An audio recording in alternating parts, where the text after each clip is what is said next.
And we're really honored that the great-great-aunt of Benjamin Aron and of the Raskuses of students in our school, Mrs. Evans, who lives far away in Brooklyn, came all the way because of the importance of being able to share her story with you.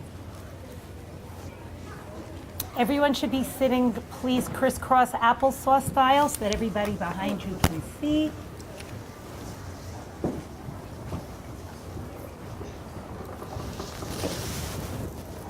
Thank you, Mrs. Evans. May Hashem bless you with good health. And we're going to begin our presentation. Oh. No, you have to move closer because you're not in the camera. Sorry. Where were you born? I was born in Hungary. As you know, my name is Eva Evans. I was born Eva Fülöp in Hungary. And I would like to give you a glimpse of my life, which existed before the Holocaust and gone forever.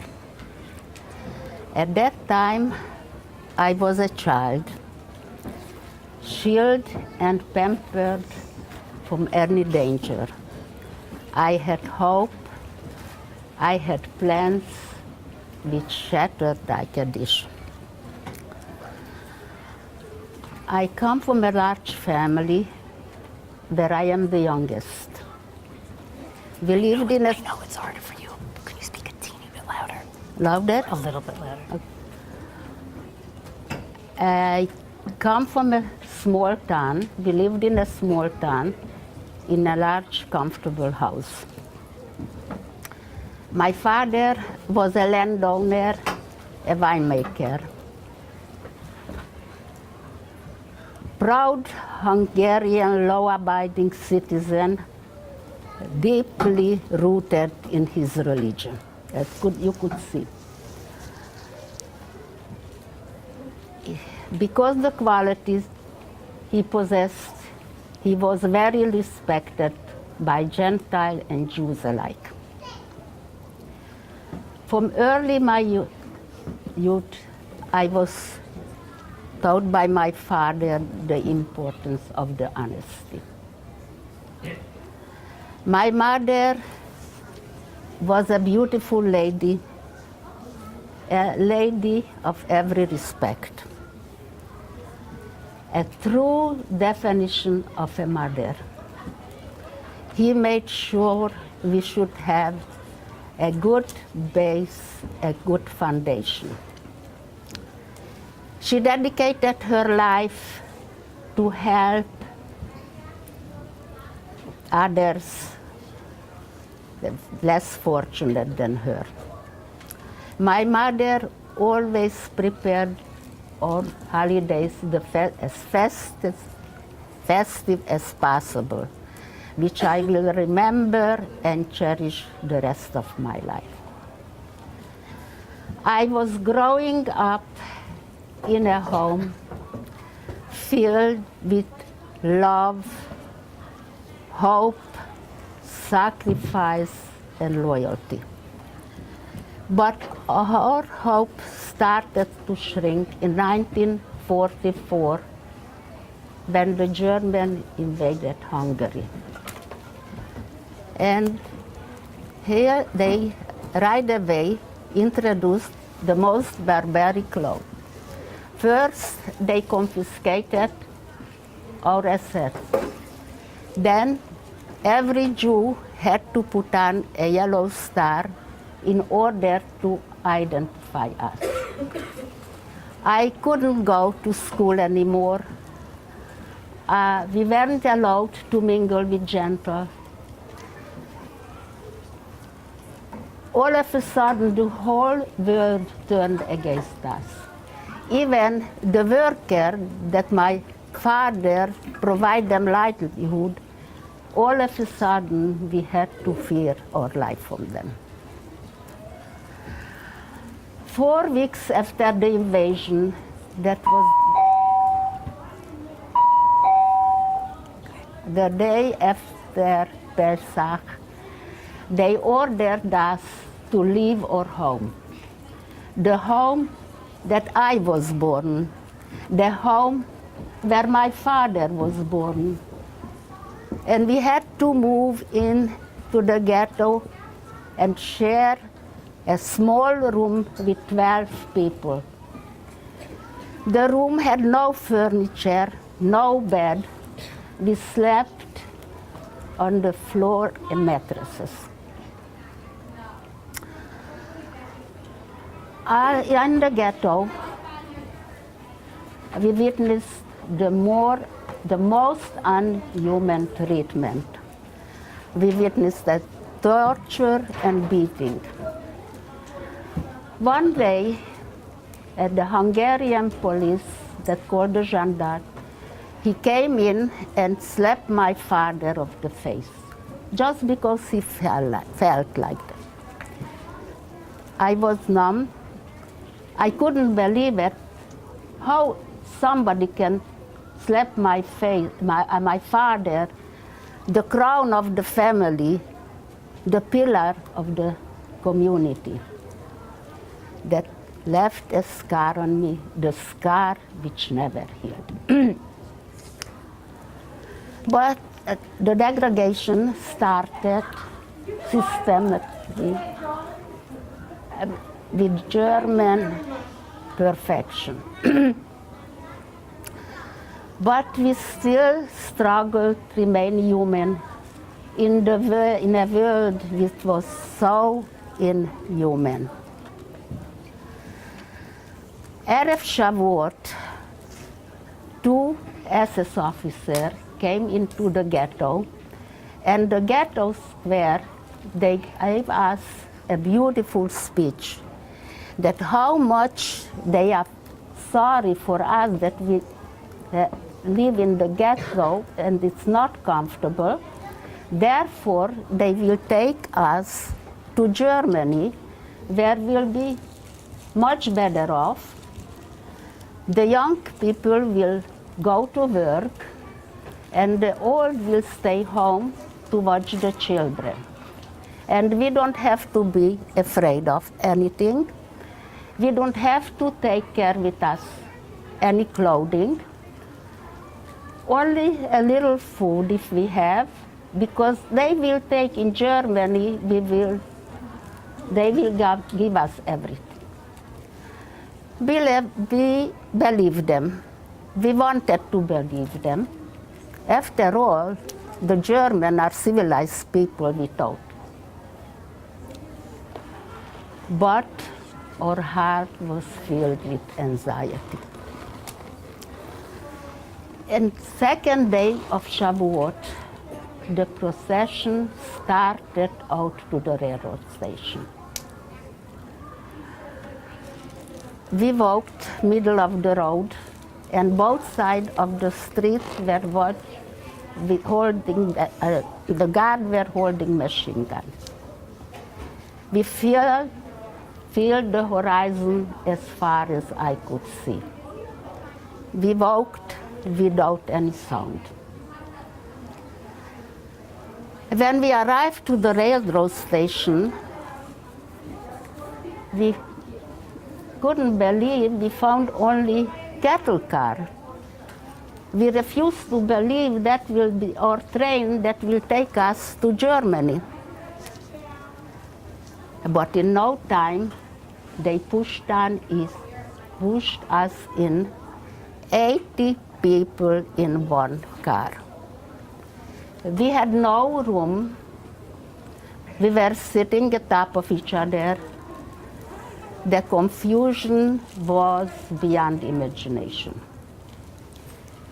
When the work was done, they sealed the car and the train started to move. The journey took 3 days and 2 nights. We never heard of Auschwitz, but we were very happy to reach our destination because life in the cattle car was unbearable. But when the door opened, and then head-shaven men with striped uniform jumped in and started to throw us out in such a speed I never seen before. Children were crying, old people couldn't move, but nothing mattered. They were pushing, screaming, and beating at us. A terrible scene, a frightening scene. I imagine hell must look like that. On the ground, they separated the men from the women. My father went with my brother, and his last word was to us, take care of each other. Everything happened so fast in Auschwitz. Everything was so done so fast in order to frighten us and make us more obedient. We haven't given enough time to recover from our shock when we found ourselves in front of an extremely handsome officer surrounded by other officers, and they're watching the whole happening with a smile. And the handsome man was Mengele, the angel of death of Auschwitz. He, with his famous stick, separated my mother from us and sent her to the left.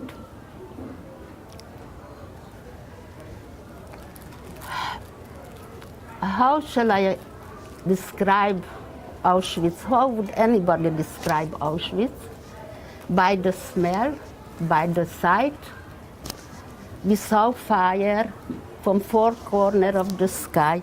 Maybe you want to talk about like how you also observe holidays and traditions in the camp. I and how will. you stuck together. Right?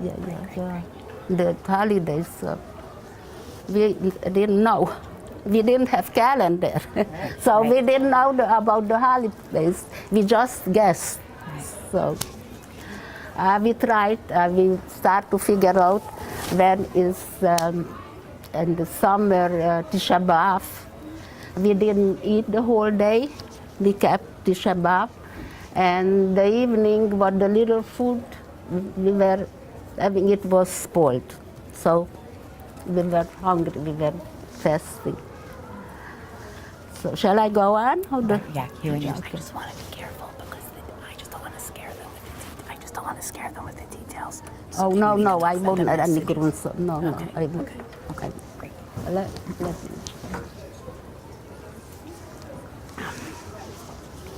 No, I wouldn't. Even the fire, I wouldn't. Okay. But not, they're not to describe. We on the right arrived to a great building where our hair was shaven and all our personal belongings were taken away, exchanged with one dress. Only one dress was our possession, and not even the right side. Right side. Even the sister couldn't recognize each other. We tried by the voice. We spent the night outside of the building, sitting on the ground. It was very cold, and we were very hungry. All of a sudden, the physical pain overcame the mental pain. In the morning, they took us into Lager C, a huge lager hosted 32,000 women.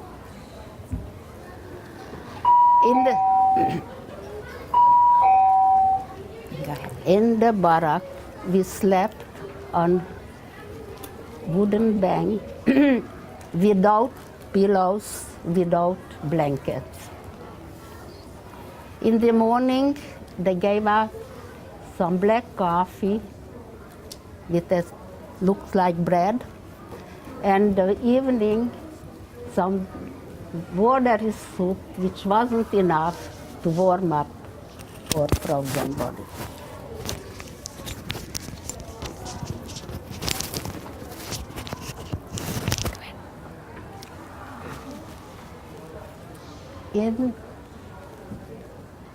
We had roll calls twice a day, which took 2 to 3 hours each time. But there were unexpected calls when Mengele came in for selection. Okay, so the selection part I think might be What? scary. I think the selection part maybe we'll skip and maybe we'll talk. Maybe we'll move toward like how many years you were in the camp and then how you were freed and where okay, you went. Auschwitz to skip at all. Yeah. Okay. Shall I talk about the forced labor camp, a small camp? You could just say that we worked when we were there. Yeah, and I'll tell you about when I got out. We were in Auschwitz till November, and in November, the Russian army came close, and they had to evacuate the lager. and they took us in an open cattle car to deep in Germany, where on the way Can I speak up just a little bit? They're having a hard time hearing you in the back. Yeah. Just like a little louder. and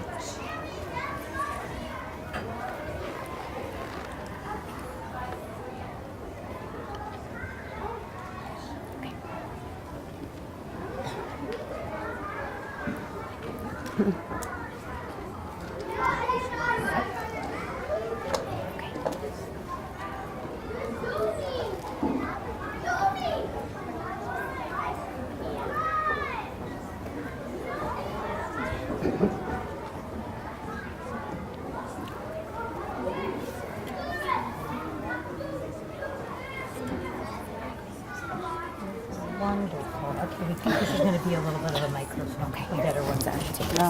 Niles, is this going to mess you up? taken. Is that comfortable for you? Okay, sorry, let me just see if it works. Okay.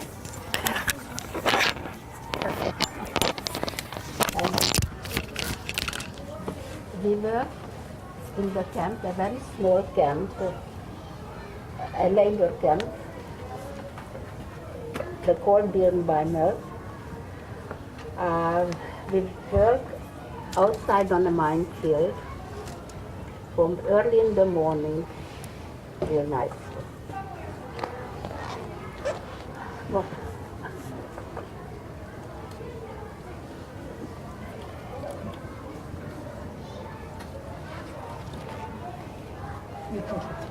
okay.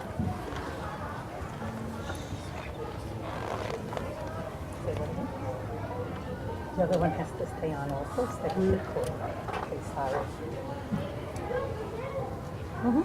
After 4 months, the Russian came close again, and then they put us on a march. And I want to tell you, even those mad days, we never lost our faith. We always believed it will come a day when we'll be free. Hashem will help us.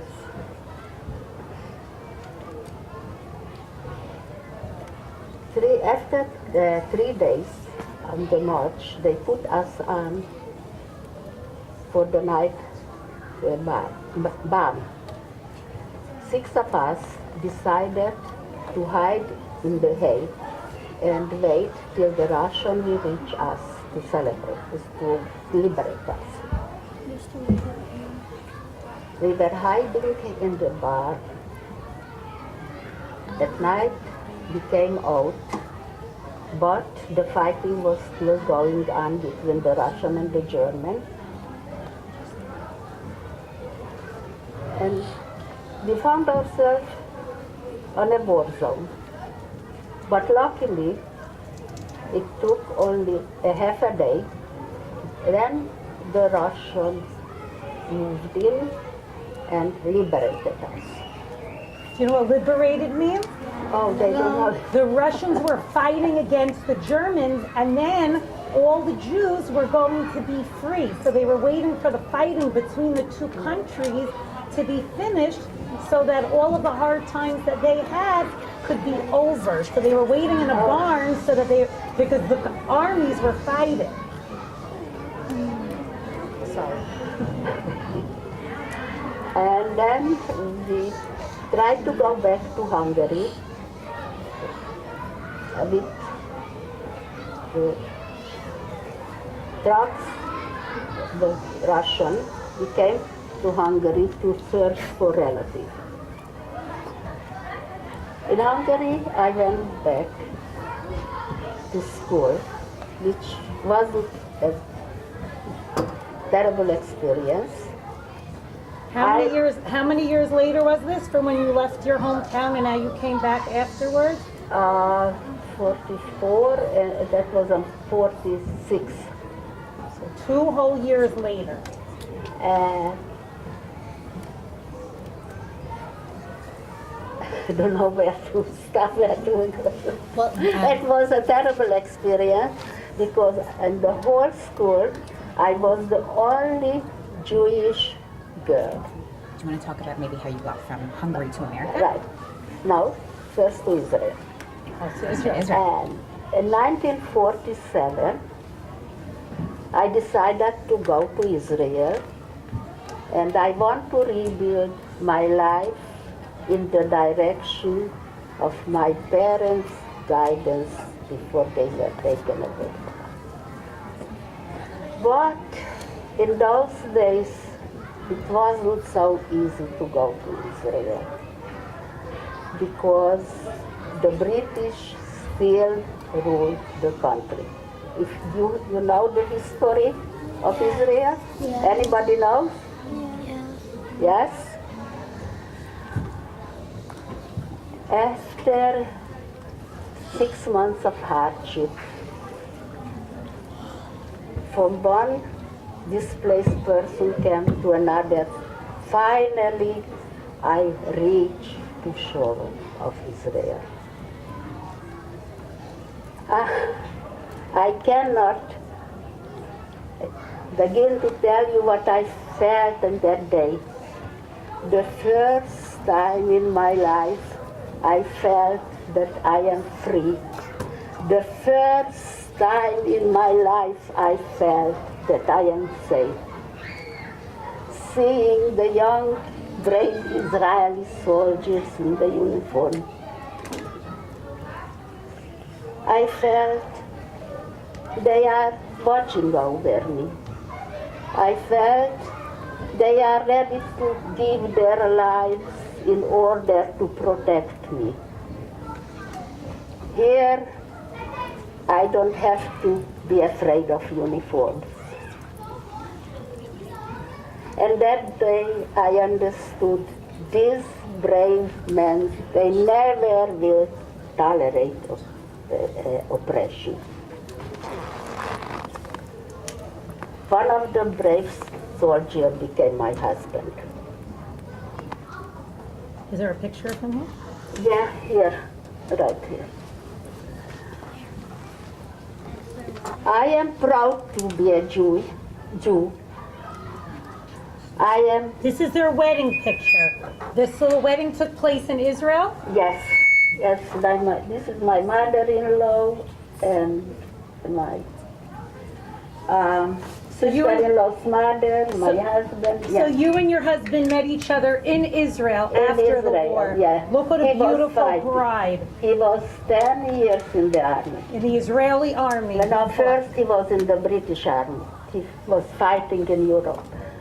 And then he took a lot of survivors back to Israel. Not me, I came in a different group, but we met in Israel. And this is my mother, this is my father, and this is the grandmother of, great-grandmother of Benjamin and Elisheva. And this is my sister, my oldest sister. She was already in Israel a few years, like 10 years before I came. I am here as a child. Which is the this is Mrs. Evans as a child. And those are my sisters. She came back from Israel in 1938 with her son. This is a Sabre. How many brothers and sisters did you have? 9 girls and 2 boys. So there are 11 children in your family, and it says here on your poster that all 11 children in your family survived the war. How many of them went to Israel? My sister, as I said, the oldest, she went before the war, her husband. She was a young rice, and a lot of young Rices lived in Israel. Robertson, young rice cousin, yeah. Wow. And but she came back to my sister, who is not here, for her wedding in 1938. And I am here with my nephew. And I was so scared of him. He was a Sabre, brave Sabre. And I grew up in Europe and frightened girls and always tempered, and but I was. You weren't used to boys being a little wild, huh? No, and some of these girls aren't used to boys being a little wild sometimes either, right? And here, I showed the great grandmother of the students of yours, and the rest of it, my sisters. Unfortunately, she is not alive. She lives in Israel, that I visit her a lot, and she is not alive. And, but you all were 8, but thank God, all 11 of the children in your family. Yes. And when we went back to Hungary, from the camp, we found my brother, my older brother. He was in labor camp, and he was already home. So remember, Mrs. Evans said that the men and the ladies weren't together when they made them work. So when she went back to Hungary, that was when she found out that, thank God, her brother was still what? Alive. They had to meet each other back in her We didn't know from each other the 2 years. It wasn't like they had cell phones or emails. So but you didn't carry any phone. Exactly. Right. Right. What can you share with our children about anything they could appreciate in their family, maybe? You spoke to us about really appreciating that we have the country of Israel. Yes, and that we have to, the only place when anything arises, we have a place where to go. If we would have had Israel those days, the Holocaust never would have happened. So, and I am very proud, yes. Before, when you're in the middle of telling us the story, you said that that person said that if you go to Germany, they will give you anything you want. But what was like? They were tricking them. They were really going to go work. She was talking about that they misled you and that you thought things were going to be better than they were. Yes, that was their policy. They always lied to us. That we should be relaxed and to obey or whatever they And then when did you come to America? 1964. I came to, yes. Did you get to bring anything with you What? when you went to Germany? No, they said no. No, then They didn't break anything. Yes. Is that your sister? That's the great grandmother of Benjamin. You know Benjamin Aaron? That's his great grandmother, and Elisheva were the Raskas children. Do you have a Yeah, Do you have a message that you want to kind of leave the students with? Like something for them to take away? I don't know. I have a message that they should always remember the suffering and the cries of 6 million martyrs. That we shouldn't forget them. That's right. That's why I am here. And I owe for them, for my parents, and owe for the 6 million, and I owe for you, that you should know who you are, and to be proud of you. To be proud to be a Jew. I am proud to be a Jew, and even more so, I am proud to have been able to see and to be part of the rebirth of Israel. That's right. Yes. You know what? We don't have any more time for questions in this setting. Anyone who has questions will be able to come up to Mrs. Evans privately now. But I want to thank Mrs. Evans for giving us such an important message of hope and of appreciation and of remembering.